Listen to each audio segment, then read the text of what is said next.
Shalom, salam berkat dari kami untuk pendengar sekalian. Saat ini pendengar akan diberkati dengan program Hari Ini Harinya Tuhan bagian yang ke-8. Sebuah program rohani tentang doktrin Alkitab yang menolong kita untuk semakin tertanam dalam kebenaran firman dan bertumbuh dalam kemuliaan. Bersama hambanya, Pendeta Gilbert Lumoendong, STH.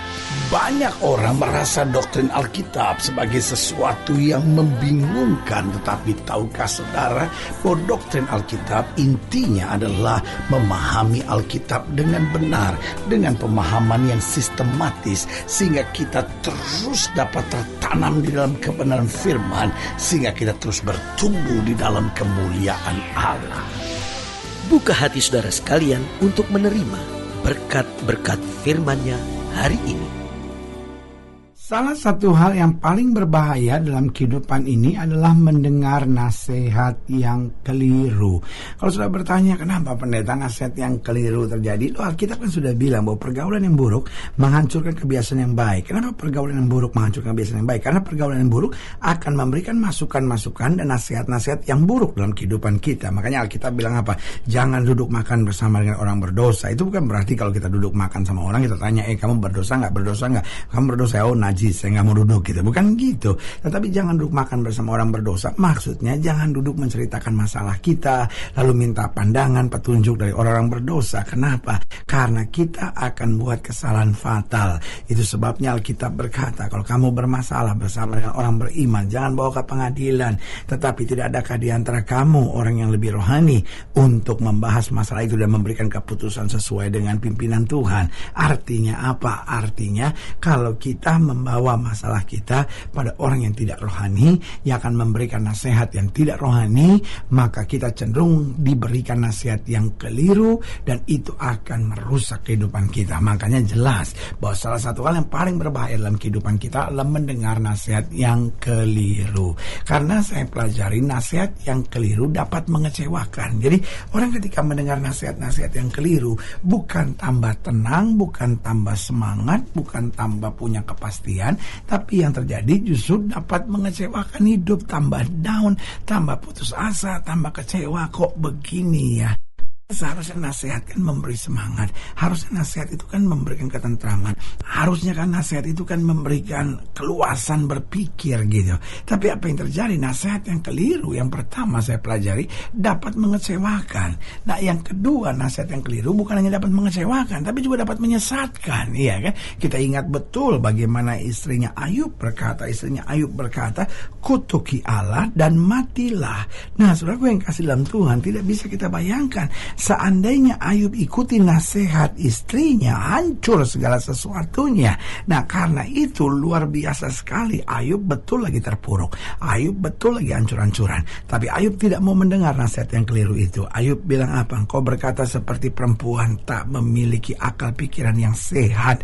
Adakah kita hanya mau menerima yang baik dari Allah dan tidak mau menerima yang tidak baik? Karena Alkitab berkata Tuhan yang memberi, Tuhan yang mengambil, terpujilah nama Tuhan. Oh luar biasa ini Ayub ini. Ayub tidak mau mendengar nasihat-nasihat yang keliru sehingga dia tidak tersesat, tapi dia tetap berjalan di jalan yang Tuhan kehendaki. Lihat saudaraku yang kasih dalam Tuhan, berbeda sekali dengan seorang raja yang bernama Ahab. Ketika Ahab lagi panik, ketika Ahab lagi bingung karena soal kebun anggur Nabot, ada istrinya yang bernama Isabel yang kemudian memberikan nasihat-nasihat yang buruk. Dan apa yang terjadi? Menyesatkan. Saudaraku yang kekasih dalam Tuhan, dari sini kita bisa belajar bahwa nasihat yang keliru yang pertama dapat mengecewakan, yang kedua nasihat keliru dapat membawa kita pada kesesatan, yang ketiga nasihat keliru dapat merusak fundamental iman kita. Jadi fundamental iman kita dapat rusak kalau kita terus mendengar nasihat-nasihat yang keliru. Karena itu Alkitab ajarkan kepada kita, berserulah kepadaku maka aku akan menyaut kepadamu. Saudaraku yang kasih dalam Tuhan, kalau itu sebabnya selalu saya bilang, kalau sudah lagi bingung, sudah lagi banyak masalah, sudah lagi banyak persoalan, datang pada Tuhan.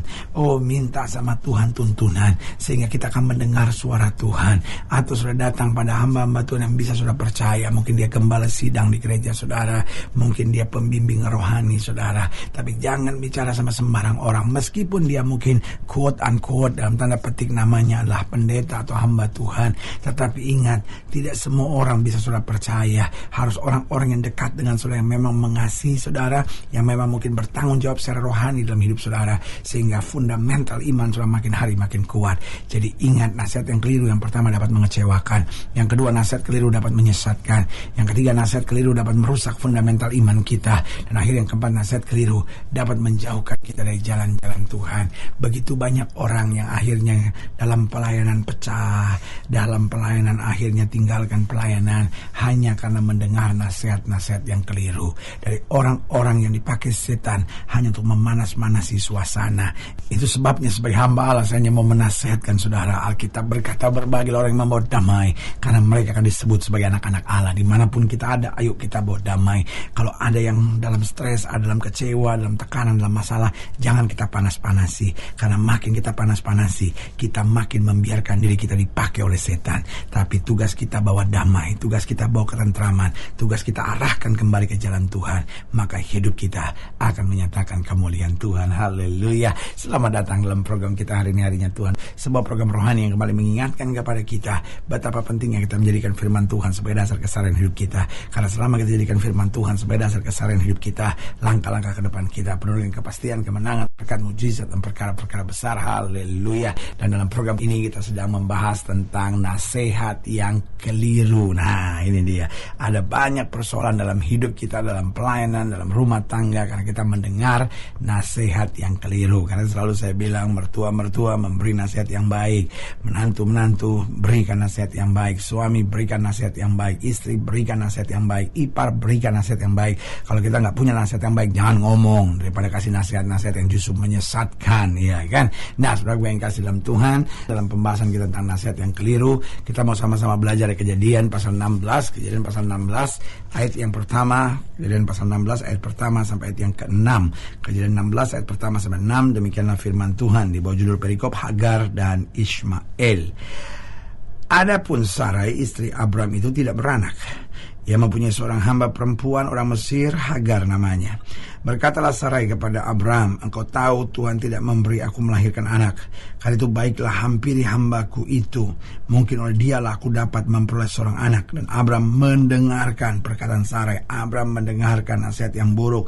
Abram mendengarkan nasihat yang keliru. Dan ini awal dari banyak persoalan. Ayat 3. Jadi Sarai istri Abram itu mengambil Hagar hambanya orang Mesir itu, yakni ketika Abram telah 10 tahun tinggal di tanah Kanaan, lalu memberikannya kepada Abram suaminya untuk menjadi istrinya. Abram menghampiri Hagar, lalu mengandunglah perempuan itu. Ketika Hagar tahu bahwa ia mengandung, maka ia memandang rendah akan nyonyanya itu. Lalu berkatalah Sarai kepada Abram, penghinaan yang kuderita ini adalah tanggung jawabmu. Akulah yang memberikan hambaku ke pangkuanmu. Tapi baru saja ia tahu bahwa ia mengandung, ia memandang rendah akan aku. Tuhan kiranya menjadi hakim antara aku dan engkau. Kata Abram kepada Sarai, hambamu itu di bawah kekuasaanmu. Perbuatlah kepadanya apa yang kau pandang baik. Lalu Sarai menindas Hagar sehingga ia lari meninggalkannya. Nah, saudaraku yang kasih dalam Tuhan, dari sini kita bisa melihat bahwa persoalan yang terjadi hari-hari ini, ya kan, timbulnya terorisme, ya kan, timbulnya perusakan rumah-rumah ibadah, ya kan, diawali dari nasihat yang keliru yang disampaikan oleh Sarah kepada Abraham, sehingga itu semua terbawa sampai hari ini. Seandainya Sarai tidak memberi nasihat itu, atau seandainya Abraham tidak mau mendengarkan nasihat itu, amanlah kita semua. Nah, pertanyaannya, apa yang harus kita buat ketika kita menghadapi nasihat-nasihat yang keliru? Yang pertama, ujilah segala sesuatu dalam terang firman Tuhan. Alkitab sudah memberi nasihat, ujilah segala sesuatu dan peganglah yang baik.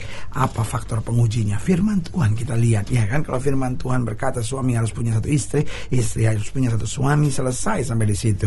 Jangan buat yang aneh-aneh, ya kan? Dan di situ udah salah, ya kan? Nggak ada itu, oh karena nggak punya anak, karena ini, oh boleh bercerai karena nggak punya anak. Lalu Alkitab jelas bilang, Allah benci perceraian, selesai saudara-saudara. Dan Tuhan yang sama yang berkata aku benci perceraian, Tuhan yang sama berkata, mari kamu yang letih lesu dan berbeban berat, aku akan beri kelegaan kepadamu. Jadi artinya apa? Kalau rumah tangga kita ada masalah, datang pada Tuhan, uji segala sesuatu dalam terang firman Tuhan. Lalu yang kedua, apa yang harus kita buat untuk menghadapi nasihat-nasihat yang keliru? Berani berkata tidak tanpa perlu berdebat. Saudara gue yang kasih dalam Tuhan, Ayub berkata tidak dengan nasihat istri, ya jelas. Tetapi apa yang terjadi dengan Abraham mengikutinya. Itu sama persis seperti Adam dan Hawa, ya kan? Hawa makan buah itu lalu memberikan kepada Adam, dan Adam menerima nasihat itu. Nah ini dia, kita harus berani berkata tidak tanpa perlu berdebat.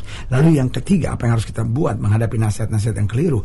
Miliki prinsip yang sesuai dengan firman Tuhan. Pokoknya kalau itu sesuai dengan firman Tuhan, pertahankan. Orang mau marah, orang mau menghina, orang mau mengutuki, kita pegang terus prinsip firman Tuhan. Engkau tidak pernah akan dikecewakannya. Haleluya. Karena Alkitab sudah tegas berkata, langit dan bumi boleh lenyap, tetapi firman Allah tinggal tetap. Berarti apa yang harus kita buat untuk menghadapi nasihat-nasihat yang keliru? Yang pertama, uji segala sesuatu dalam terang firman Tuhan.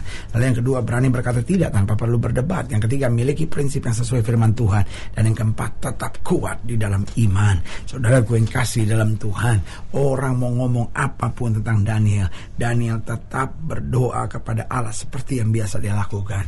Ada harga yang harus dia bayar, tapi selama kita kuat dalam iman, selalu kita akan melihat pertolongan Tuhan tepat pada waktunya. Haleluya. Saudara gue yang kasih dalam Tuhan, jika sebagian lain yang lebih jauh, hubungi kami melalui telepon, hubungi kami melalui surat, kunjungi website kami, karena kami ada untuk membawa Bapak Ibu sudah senantiasa lebih dekat pada Tuhan dan mengalami kasih, kuasa, mujizat yang luar biasa. Haleluya. Secara khusus melalui program ini juga saya mau berdoa buat siapa yang sakit, siapa yang berbeban berat, karena saya percaya bahwa bagi Allah tidak ada perkara yang mustahil. Haleluya. Sudah ingin didoakan secara khusus, boleh taruh tangan kanan sudah di dada dan kita akan berdoa. Mari kita berdoa.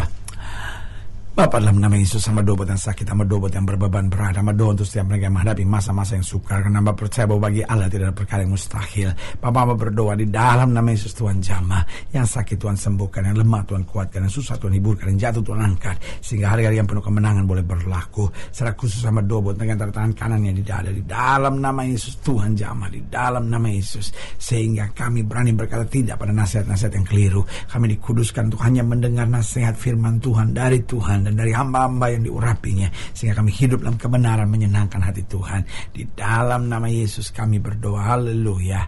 Amin. Saudara gue yang kasih dalam Tuhan, kita sudah berdoa. Ingat, Allah tidak pernah lalai menepati janjinya. Inilah saatnya buat kita untuk bangkit bersemangat, bersuka cita dalam menghadapi segala perkara, karena kita tahu Yesus hidup, Yesus berkuasa, dan selalu menyediakan yang terbaik buat anak-anaknya. Doa saya menyertai saudara. Sampai berjumpa pada program berikut, dan jangan lupa jadikan hari ini harinya Tuhan. Haleluya.